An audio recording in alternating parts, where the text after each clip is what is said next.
Everything's got a price, everybody's got a fit, everybody's gonna die. I'm just waiting. Yo, what's up, going popcorn? It's your boy man like Jay back again with another reaction video. Today I'm reacting to average Americans versus British American. Average Americans versus... Let me start again.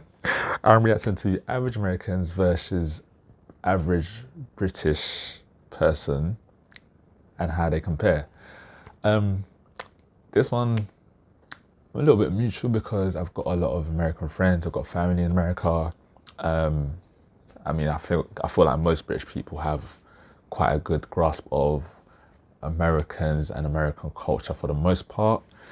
But let's see what this is saying. Let's see what they have to say, and let's see how we compare with our people over in America at the Atlantic Sea, if I remember correctly. Geography is not the strongest. Anyway, let's get into this. No daddy know how it goes. Before I start, don't forget to like and subscribe. It's your boy man like Jay. Let's go. The closest allies in the world today are the United States of America and the United Kingdom of Great Britain, with both countries considering their bilateral partnership to be the strongest of bonds. The British-American bloodline runs deep, with millions of Americans identifying themselves as having either English, Scottish, Welsh, or Scotch-Irish ancestry. Given these close ties, we thought it would be fun to compare these two powerful nations in this episode of the infographic show, The Average American versus the Average Brit. Don't forget to subscribe and click the bell button so that you can be part of our notification squad. First of all, we should explain what the United Kingdom of Great Britain is, as it's often an area of confusion. When we talk about the UK, we are referring to the United Kingdom of Great Britain and Northern Ireland, which is a sovereign state consisting of 4 countries: England, Scotland, Wales, and Northern Ireland. The average Brit we are discussing today is someone from the UK. In terms of ancestral relations, according to a Census Bureau American Community Survey, nearly 27 million people identified as being part English, over 5.5 million said Scottish, about 5 million said Scotch-Irish, and nearly 2 million said Welsh. Although Irish and German Americans make up larger portions of the US public, it's thought there are a lot more Americans that have Brit blood flowing through their veins but no longer consider themselves being anything other than a full-blooded American. With this in mind, we'll start with some comparisons of a physical nature. The average Brit stands just a fraction taller than the average American, with the BBC lately reporting that the average man in... That can't be true. How is the average Brit taller than the average American? Americans are known for being tall. America is the land of basketball. Come on, like, there's no way an average Brit is taller than the average American. I refuse to believe that.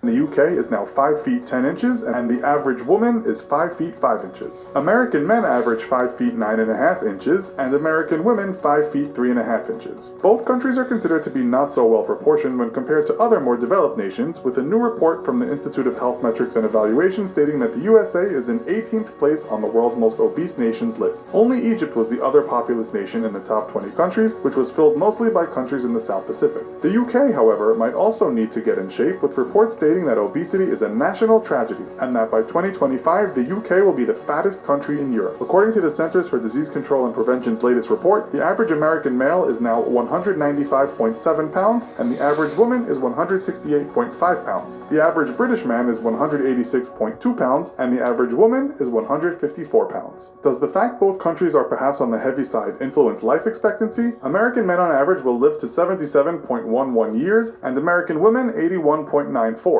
Citizens of the United Kingdom can expect to clock out at a similar age on average, with male life expectancy standing at 79.1 and female life expectancy 82.8. The median age, meaning half the country is older and half the country younger, is 37.8 in the USA for men and women, and right on 40 in the UK. Which country is making more babies at the moment? Current statistics state that the US and UK are similar here, with births per woman in America averaging 1.84 and in the UK 1.9. Marriage rates have decreased in many developed nations over the last few decades. According to the CDC, in 2015, 6.8 people per 1,000 of the total population tied the knot in the USA, while in the UK that number was 4.5 per 1,000. Around 42% of UK marriages end in divorce, with almost half of US marriages ending the same way. On that sobering note, we'll take a look at money matters. In terms of industry, both nations are considered champions of the world, but according to the United Nations Economic Commission for Europe, the USA citizen grosses a higher salary than the average UK person. The average gross salary in the USA was the 5th highest in the world at $4,893 per month, while the UK sat in 14th place on the list with an average of $3,461 per month. In terms of cost of living, Americans might need the few extra dollars, with one report putting the USA in 18th place in the world on a cost of living index and the UK in 29th place. We must also note that cost of living and wages can change dramatically from city to city. If we take a look at the economics Big Mac index, we find that the cost of a Big Mac in the US is $5.06, while the Brits only pay $3.73. At the same time, the index shows someone in London has to work on average 1 minute longer than someone in New York to buy the same burger. At the high end of the earnings scale, the US is home to the richest man on the planet, Microsoft co-founder Bill Gates, whose fortune amounts to around $87 billion. The richest person in the UK Obviously, this is a little bit outdated because Elon Musk is now the richest in the world. $9 billion, according to Forbes. In total, there are 134 billionaires based in the UK, according to the Sunday Times, while the USA has the most billionaires in the world at 565. What do Americans and Brits get for all their hard work? Well, the Brits don't work as hard, according to one study that divided the total number of hours actually worked by the average number of people in employment per year. The USA was 16th on the list at 34.40 hours per week, and the UK was 24th on the list at 32.25 hours per week. The Brits also get more time off, with workers by law given 5.6 weeks of paid vacation time per year. In the US, there is no such law, and paid time off is an agreement made between the employer and the employee. The average paid days off in the US is said to be about 10 days, with... That's one thing I'm finding crazy, the fact that American people don't get specified or allocated time off of work each year. I don't know, because I feel like even in the UK we could probably do with like an extra week or two of paid time off of work, but the fact that Americans are not obliged to get any at all is crazy. Like, they got you guys working out there, like really grinding for that American dream. With that number increasing with the number of years in a certain job. The UK has less public holidays though, at 8 days, with the US enjoying 10 national public holidays.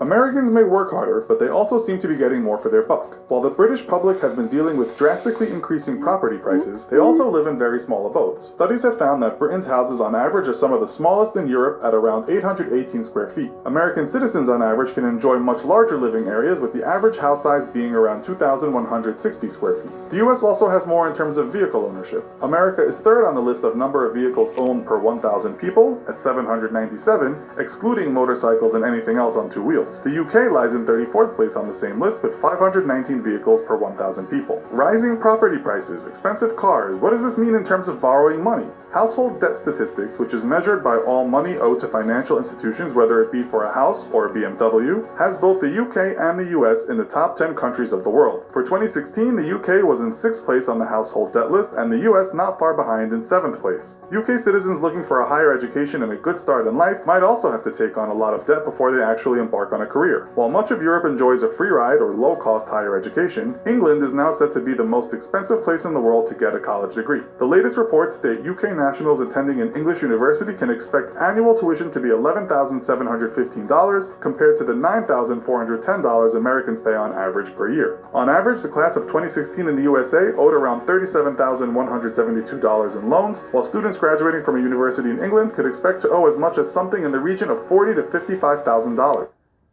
That is crazy. And I think the average price of a UK degree has even gone up by £3,000 per year now. And I remember when I got my final bill after graduating, and it was definitely a lot more than I was expecting. Definitely hurt a little bit. And it's crazy to think that we're paying the highest in the world, I think he even said. I've got a lot to say about university, but let's not get into that. Scotland, Wales, and Northern Ireland all have cheaper university tuition fees, or no tuition fee for Scottish people studying in Scotland. Students may still have to borrow to study though, with a recent report by the Student Loans Company stating the average student debt in Northern Ireland and Scotland was around $26,000 and $15,000 respectively. The Welsh have... That is like chump change, I would be happy to pay that. Part of their tuition fees paid for by the Welsh government, but students still rack up debts on average of around $24,000. UK citizens may take some comfort in matters of healthcare, with most costs covered by Britain's National Health Service. Americans are not so fortunate, with an article in The Atlantic this year stating that more than a quarter of Americans said that someone in their household was struggling to pay off crushing medical debts. With that, we come to the end of today's So that was the average American versus the average Brit. Very interesting video. Most of the stuff I knew already.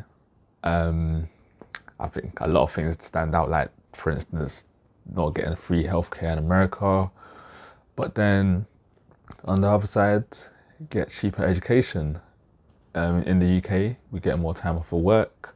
But then in America, you get bigger houses for less money. So there's a lot of pros and cons to each.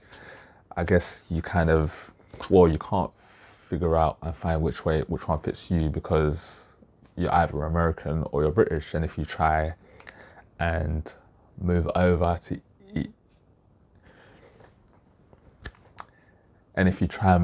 to America or to the UK, it's going to be quite difficult. But anyways, I want to know what you thought. Let me know if there's anything that you didn't know about in this video that you've learned today, or any other interesting facts about the UK or America.